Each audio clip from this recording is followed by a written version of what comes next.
Hello and welcome to the Classroom Connection, the show that takes you inside Marion County Public Schools. I'm Kevin Christian, and coming up on today's show, learn why some high school students are depending on heavy winds to power their class projects. Discover why 13 is a lucky number when it comes to student video projects this year. And we preview graduation exercises for all our local public high schools.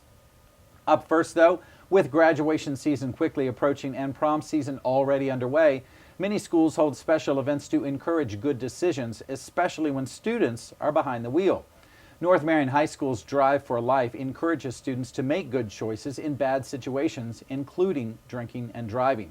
Here's a look at some of that special program completely presented by students.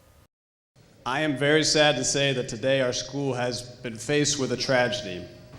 As most of you have heard or seen, there was an accident this morning involving 4 of our students heading in this morning on the corner of Magnolia and 329. When I went up to the car, I observed a young lady in the Chevrolet. She was conscious. She was screaming at me, "Where's my brother? Where is my brother?" Little did she know that just a few feet away, her younger brother was lying there dead, due to the fact that he had not been restrained by a seatbelt. In my 23 years as a Florida State Trooper, I have been dispatched to too many of these same type of crashes, and I have seen too many young people, teenagers and children die, adults also, due to not wearing their seatbelts and distracted driving. It is very painful every time I have to go to one of these crashes. I am the one that has to go to your home, knock on your door, and look at your parents in the eyes and tell them their child is not coming home ever. I am happy to say, though, that today, this crash out here was a simulation, a mock crash of what can occur in the blink of an eye. But the sad thing is, accidents like these happen every single day. In 2010, 300,000 teenagers were involved in car accidents in this country, and 3,000 were killed. To you, these may just seem like numbers, but each number represents the life of a son, brother, sister, daughter, cousin, or best friend. To their loved ones, they're not just a number. They're an unforgettable memory that will never fade. My junior year, a close friend, Brandon Cordwin, lost his life in a car accident due to irresponsible driving. This accident hit too close to home, and we decided enough was enough. Some awareness needed to be brought to the community. So for the next few months, my classmates and I planned an assembly hoping to bring attention to reoccurring accidents and prevent more from happening. March of 2010, the first Drive for Life assembly was presented, honoring the ones we've lost and bringing attention to the outcome of driving and riding irresponsibly. My brother, Brandon Cordwin, was involved in a fatal car accident on September 27, 2009. Losing my brother has been and still is the hardest thing I have ever had to deal with. My family of 4 became a family of 3. I became an only child. These changes happened so fast, and even as I stand here today, I still can't believe this has happened to me and my family. 4 years ago, we made a commitment to North Marion, our friends and our family, and most importantly, ourselves, in order to do better and make better decisions, especially when entering a car. Since our first Drive for Life assembly, we made a huge impact on our school and our community. But we can't and won't forget those who we have lost. Today, it's time for us to stand together as a family, as one. Today in your first period class, you will receive a safety net card and a bracelet. And don't forget to go home tonight and talk to someone you trust in order to be your safety net. And wear the bracelet as a reminder to Drive for Life. Now, it is time for us to make a personal commitment. To remember the lives we've lost. Honor the people here today. And protect the future lives of each and every one of us. If you're ready to take this pledge, please stand with us. I pledge to North Marion High School my family, my friends, and myself to Drive safely. Avoid distractions. Always wear my seatbelt. Never drink and drive. be strong enough to speak up if my friends are making poor decisions, and always protect the lives of my passengers. Thank you for your time and attention. Don't forget, drive for life.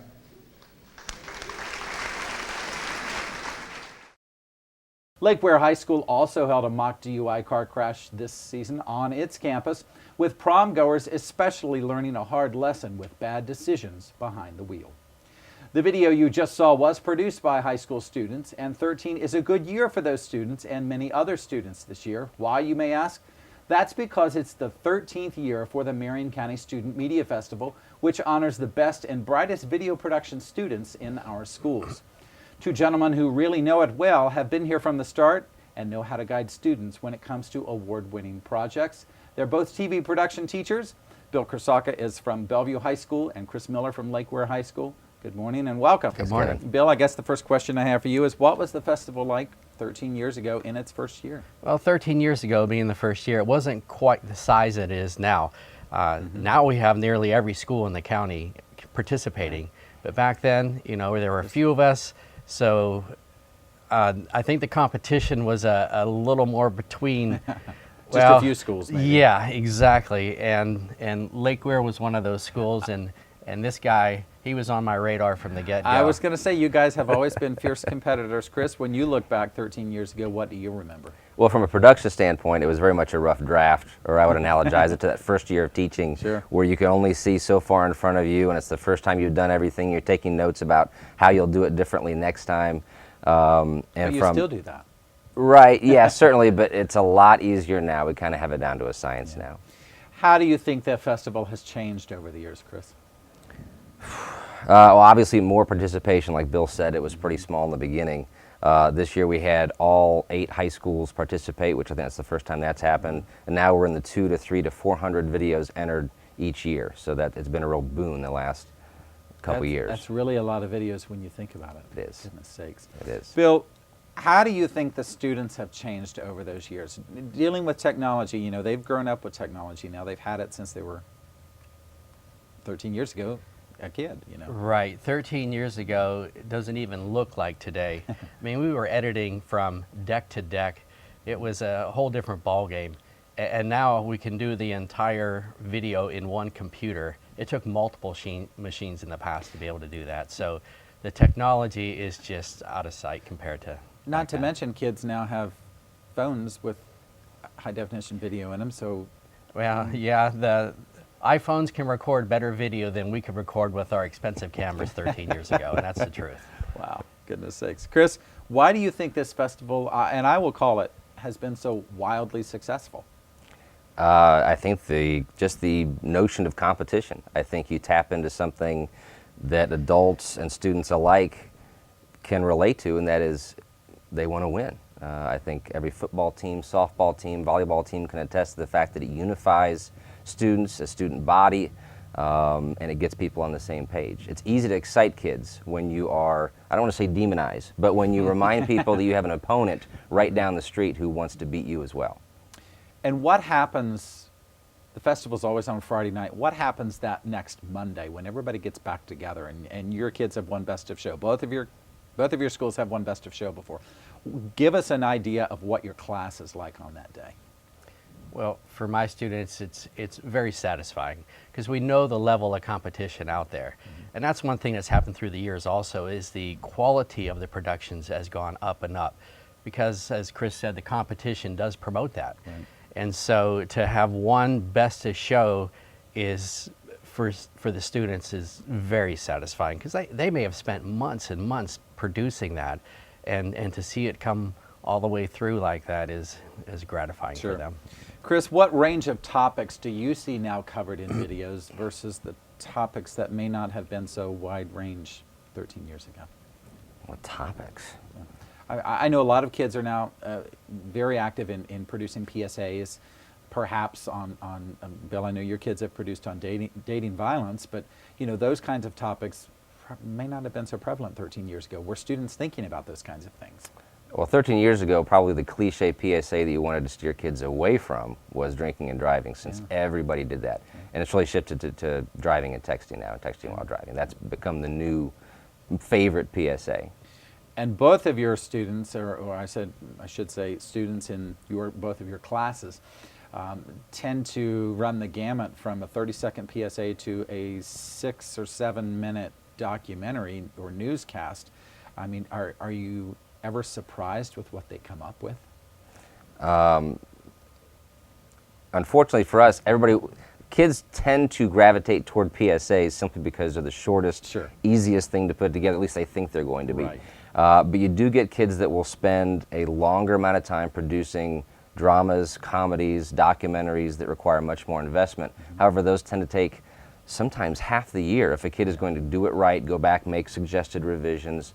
As far as topics and what they come up with, you get crazy stuff that they say, this is going to be funny, just trust me. You say, how is this funny? How is a kid who's eating corn chips going from class to class, how is that funny? And sometimes they pull it off and you say, all right, you did it. And sometimes you say, see, I told you, that's not really funny. It's difficult to define, though, what's going to be funny. Begs the next question, the judging process. It is always subjective because you're always asking for people's opinions. But how constructive is that, and what do kids do with the comments that are offered by the judges? Well, the comments are invaluable to the students because they work so long on their project, nobody has a first impression anymore. And to put that in front of someone that's never seen it before and get their reactions is very constructive.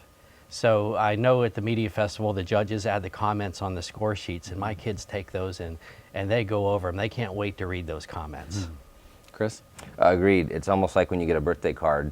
And yes, there's money in it. Well, no, there's the printed part, which is all nice and well and good, but really I think most people are more interested in what was inscribed. What did the person actually write at the bottom? And so the comments, I mean, they're interested in the numbers that got circled, but the comments are much more, I think, interesting and valuable to them.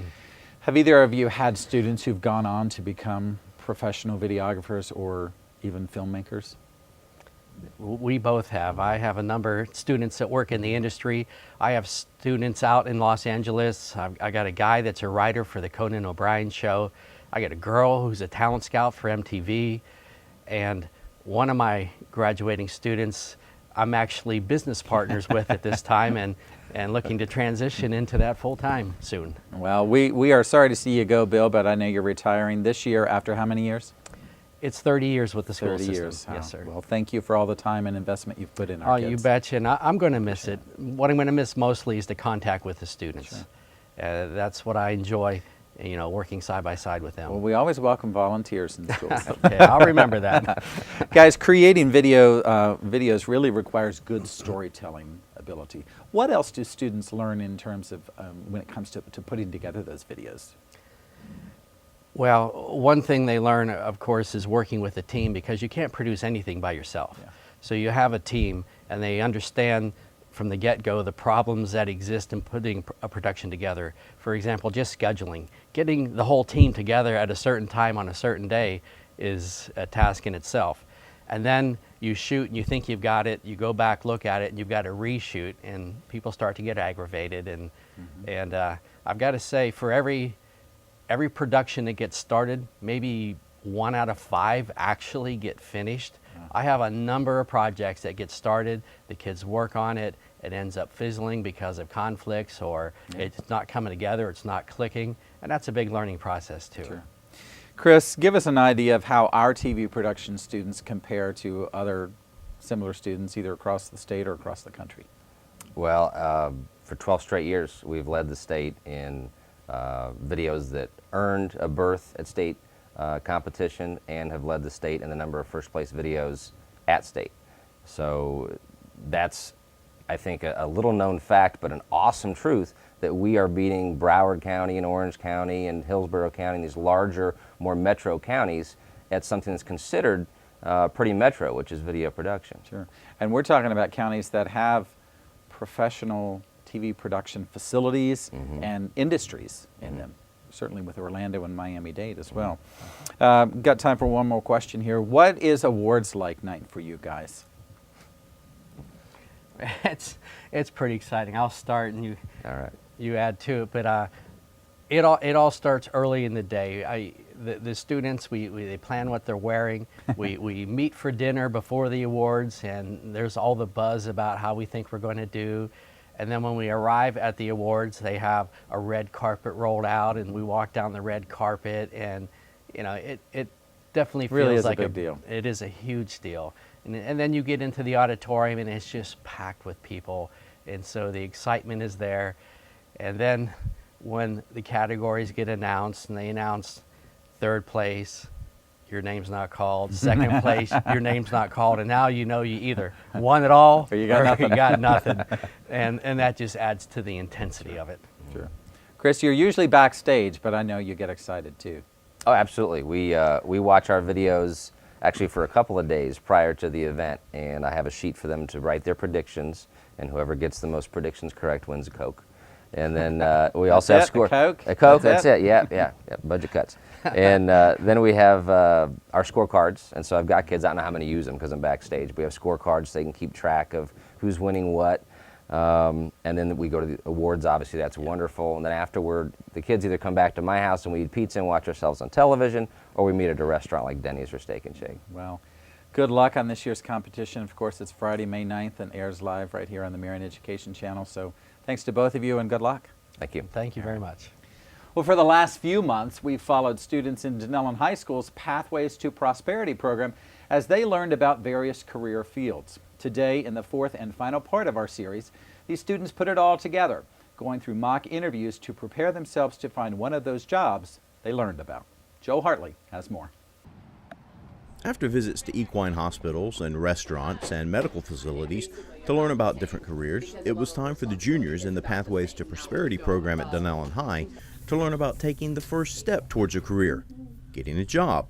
Students sat down with potential employers for mock job interviews. Is the glass half empty or half full? I think of myself as an optimist. Whenever a situation comes by where I have to decide whether I think of it half empty or half full, I always try to look for the best. The interviews gave students a chance to find out what employers look for. The reason I like to ask that question is because I like to see, A, how it's viewed, and B, I like to see a little bit of your personality. You're very positive, which tells me as a director that you would be willing to learn and to take on whatever you needed to. Always dress nice when you go in for an interview. Arrive, I always tell people, I like when they arrive about 10 to 12 minutes early. It shows me that they're eager, but anything over that is, we're still working hard, and it's a little too much, anything over 10 to 12. Try to have good job stability. We look at job stability. If people have hopped around a lot, it shows that you don't have that. That makes me questionable whether to hire you. Among the tips the students received, know about the employer before trying to become an employee. It's always important that when you go into an interview, you've researched everything you can about the company or the business or whatever that you're interviewing for.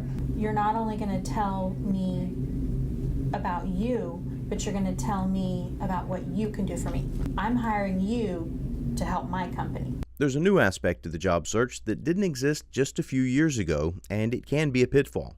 If I were to look at your Facebook page, what would I see? Basically, a responsible person. I actually want to be careful with things I post on Facebook. I'm not one of those students that like to post inappropriate things from parties and things like that. Not that I do that stuff anyway, but basically you won't find anything wrong with it. When you're applying for a position somewhere or you're interviewing, that's one of the first impressions an employer will get. They're not going to tell you that, but a lot of times with our applicants, that's the first thing I do is I look at their Facebook page, And even if you just post day-to-day things, if someone else is in a professional job and they're posting updates daily, it doesn't look professional. One bit of advice is the whole idea behind the program. Know what you're getting into. I would try to start volunteering maybe at any kind of medical area and see how you like the day-to-day operations there and what's going on and what you would be doing, to see if you really would be interested in that. Because when you go to school for that long, for either field, you're going to be doing it, it's going to be your other home where you're at. You really want to love it. Research it and do some shadowing or volunteering. It'll give you a better idea, because once you go in and do it, when you come out of school, if for some reason you change your mind, it's really hard, and you know you're going to be doing that job every day. This is year number 2 for the Pathways program, last year at North Marion High and this year at Denellen High. Plans are underway to expand the program to other schools next year, and we'll learn more about the past, present, and future of the program next month when Program Coordinator Sarah LaFils sits down with us right here in our studio. Growing your mind to consider sustainable energy. We call it going green, and once again, students at Denellen High School are going green by building wind turbines in class. Here's Chadwick Pierce with the reason why. Earth, air, fire, and water are the 4 elements that make up our world.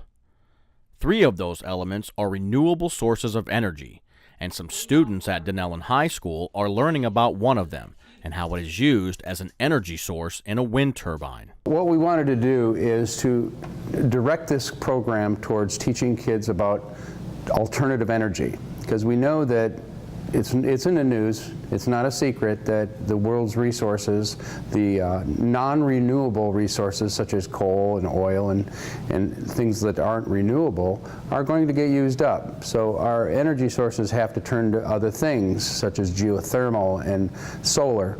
And here we chose wind to study that and the possibility of having wind power here in Florida, in particular, right here at Denellen High School. The students seem to be understanding what this project is and why it is so important. We're doing the project because seeing as how fossil fuels aren't very dependable since they produce greenhouse gases and are very toxic to the environment, we need to find better sources of energy, and wind power is a very renewable source of energy since wind is a constant thing that happens annually and it's not going to change as long as the sun is basically still here. As long as there's still hot air and cold air, there's still going to be wind. Fossil fuels are limited, and once we run out of those, we're going to need an energy source to go back on. A representative from Duke Energy paid the students a visit to explain how wind turbines work in the real world and the job opportunities available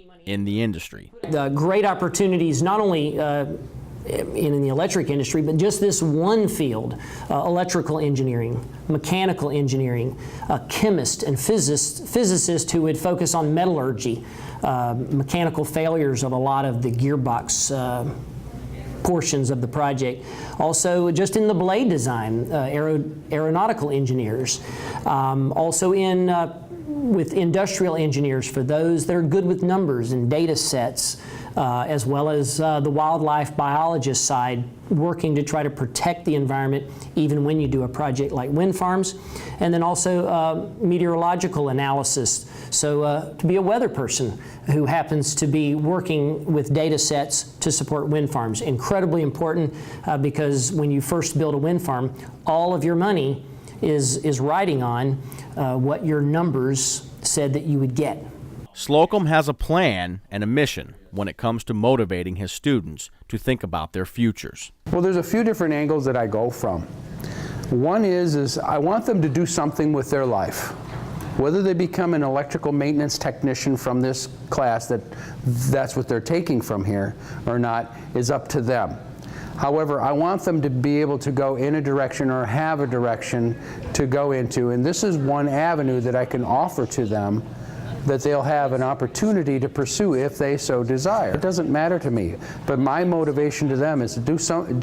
You know, it doesn't matter what you do with your life, but do something. What Slocum is trying to convey is generating within his students. With the wind turbines, it's to get us ready for what's probably going to be out there in our future careers, because this class focuses on electricity, both output and input, how it works. And this is just one example of how you could use and expand upon electricity, because this is used to create an output that will power houses, how will power batteries that get used for cars and stuff like that. This is just to get our minds reeling on how electricity could be used. This project ties perfectly into the next project for these students. They'll be studying wings and learn why they are so aerodynamic. Well, as mentioned earlier in our program, this is May, which means graduation season is right around the corner. To help you out, here's a look at graduation ceremonies for all of our local public high schools.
He's out of school, a gifted computer tech, and recently married. He's also one of the nicest guys you'll ever meet.